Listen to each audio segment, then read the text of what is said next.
On this episode of Game Shack, it's a sad day for the home arcade community as iiRcade has officially announced that they are going out of business. I'm going to talk about why I think that they did go out of business and what the other two big companies in this market segment can learn from their mistakes. All that and more coming up next. Hey everybody, welcome on back into the Game Shack. I am your host JDV for Evil Genius Entertainment. If you could give us a thumbs up, we'll send you some good vibes. All right, well, there's not a whole lot of good vibes this Friday as I record this episode. I just got an email today from iiRcade telling me that they are going out of business. Of course, most of you guys probably already know this as you watch this video. So it's a sad day because the more the merrier. They did put out an interesting product, and I think that they had potential to put out even better products as time went on. Of course, a lot of people have been predicting this for a long time, so I guess it's no real surprise that they've gone out of business, but it is still a sad thing anyway. It was only like a week ago when I said you guys should pick this up, and I actually still think you should pick this up if you can, if you were thinking about doing it, because you can still, as of this moment, download games from their website. And so if you know what you want, and if you want to set up, say, something like a Shumps machine or a side-scrolling beat 'em up, you can do that. That's one of the cool things about iiRcade is that you can really dial in the games that you want and make a very specific type machine. It was one of the huge benefits to that system was the ability to buy games a la carte for your machine and really fine-tune the kind of experience that you could get. But of course, they went out of business for a reason, and it's something, the reason I think they went out of business is something that AtGames really needs to look hard at in their Gen 2 machines before they finalize it, if they haven't already done so. And it's something that our Arcade1up really can learn from if they haven't already learned from the disaster of The Simpsons. And that is, when you put out a cab, particularly a multi-cade cab, it has got to be banging. It has to really be good and has got to tick a lot of boxes and can't have a lot of flaws. And the iiRcade had a whole bunch of flaws, at least that Gen 1 machine. And it's really that Gen 1 machine that sank that company because they never could recover from the very meh design of that first game. While it was very cool to be able to download your own games, they really kind of adopted all of the bad designs from Arcade1up into their cab.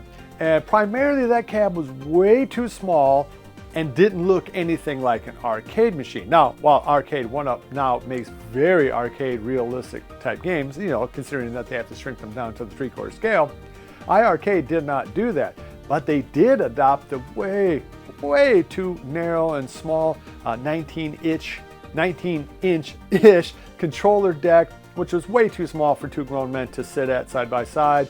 Of course, it was probably the ugliest cab that you could get, and the branding that you could get on that cab came both late and was not very inspired. I mean, the Space Invaders branding, come on. Arcade1up already did a Space Invaders cab, and you could get the same type of skin for the AtGames.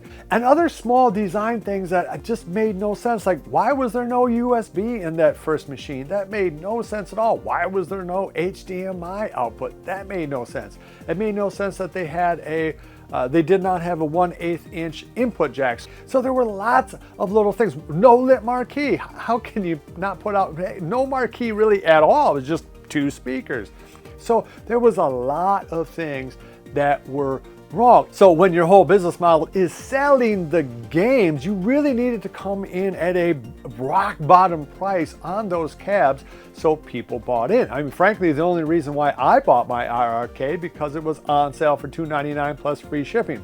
I figured, hey, worst comes to worst, I can make some other kind of cab out of it. But that was their unique business model, right? Was the ability to download individual games. You pay them, $5, $10, whatever it was, and you had a game. People don't want to do that and pay $700 for the cab, particularly when it was a cab that, let's be honest, still was not as good as the best looking cabs that you could get from Arcade1up. Still not as good in terms of pure functionality as a cab that you could get from AtGames.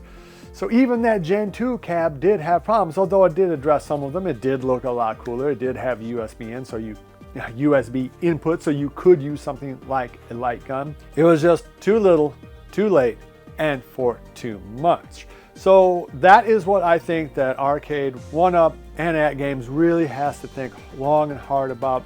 You know, I've said this before about Arcade1up.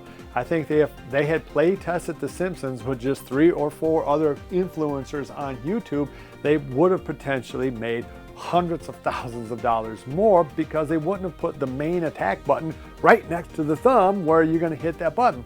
That was an idiot, absolutely unforgivable mistake to make on a very high-end cab, on a, you know, the highest IP that you can get almost. To make that kind of mistake is almost, it's just bizarre. Now Arcade1up was big enough to absorb that mistake and some other mistakes that they made in 2022 and 2021. At least we think so.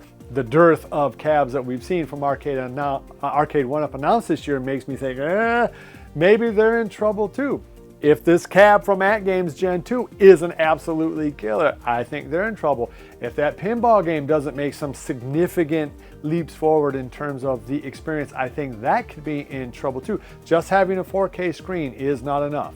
I'll just put it like that. I'm going to do a whole episode on what I think AtGames needs to do moving forward, but this should be a wake-up call to both of those companies that you have to get it right out of the gate, especially as maybe interest is kind of cooling off in this market segment.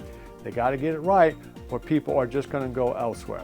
All right, so that's it. It's a sad day for everyone who works at iiRcade, and I wish everybody who works for that company the best of luck moving forward. If you already own a machine, if you know anything else I haven't said, go ahead and comment down below. As soon as I find out when that store is going to close, I'll let you guys know too. All right, love each other, and until next time, I'll see you guys in the Game Shack. Mwah! Be sure to visit evilgeniusentertainment.com for exclusive content, swag, casting call news, and much, much more.